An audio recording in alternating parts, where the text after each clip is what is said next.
Ils le tueront et le troisième jour, il ressuscitera. Homme de foi, Jésus accueille librement le dessein tragique de la mort pour sauver l'humanité captive. Le Fils de l'homme a la pleine certitude que sa fidélité à son Père le conduira à la résurrection. Au cœur de nos détresses et de nos peurs, ce geste d'offrande de Jésus soutient notre marche, notre fidélité.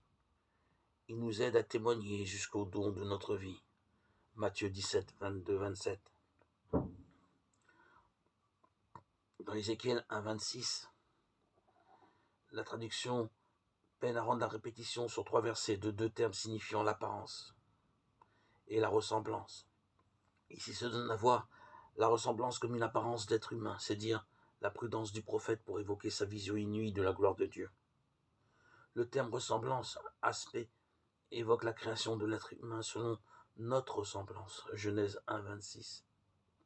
Étrange proximité, jusque dans l'inversion.